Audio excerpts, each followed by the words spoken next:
Assalamualaikum warahmatullahi wabarakatuh. Kami dari kelompok 8 akan menjelaskan tentang teori penetapan tujuan yang ditemukan oleh Edwin Locke. Kami dari kelompok 8 dengan anggota yang bisa dilihat terdapat 3 orang. Langsung saja ke materi pembahasan. Teori penetapan tujuan atau goal setting theory. Teori ini dikemukakan oleh Dr. Edwin Locke. Teori penetapan tujuan ini menyatakan bahwa orang yang memiliki sasaran yang spesifik dan jelas akan bekerja lebih baik dibandingkan dengan orang yang tidak memiliki sasaran jelas.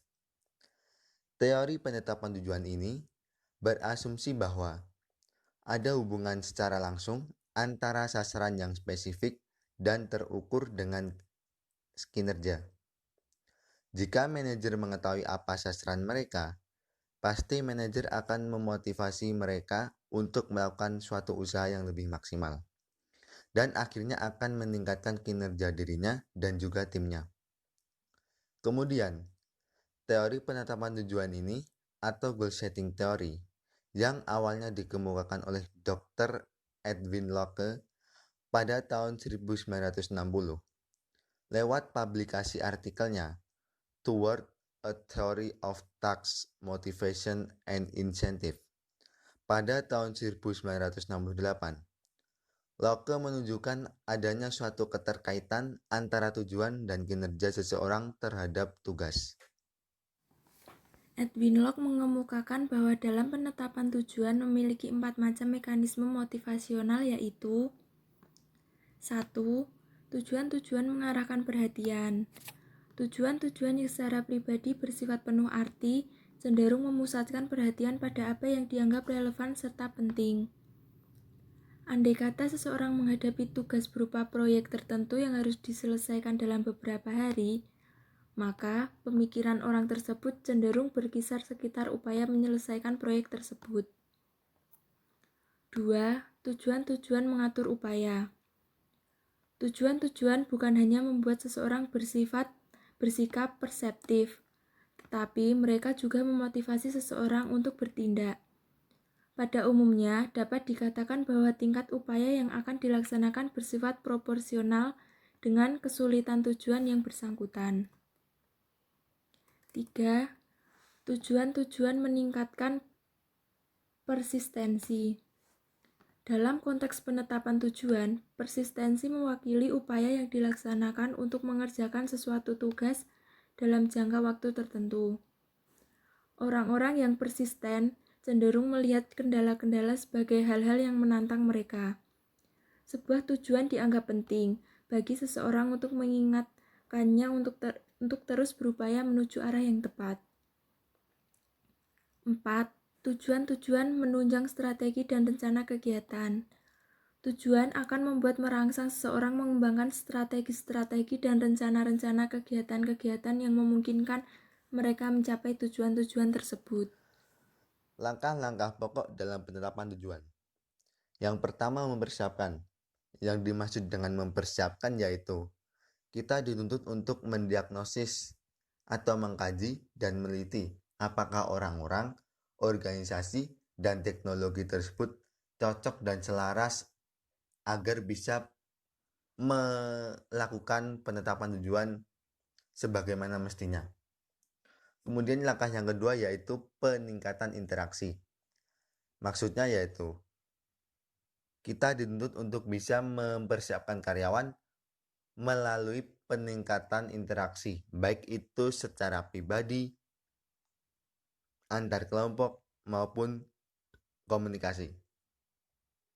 Tak hanya itu, juga bisa dilakukan dengan pelatihan dan rencana tindakan untuk penerapan tujuan. Langkah terakhir yaitu menekan sifat-sifat. Maksudnya, antara manajer dan bawahannya atau karyawan harus bisa saling memahami ego atau menahan egonya masing-masing agar visi misi atau tujuan perusahaan tersebut bisa dilaksanakan atau terrealisasi. terdapat 5 prinsip menetapkan tujuan. Yang pertama, kejelasan. Tujuan harus jelas, terukur, tidak ambigu, dan ada jangka waktu tertentu yang ditetapkan untuk penyelesaian tugas. Manfaatnya ketika ada sedikit kesalahpahaman dalam perilaku, maka orang masih akan tetap menghargai atau toleran.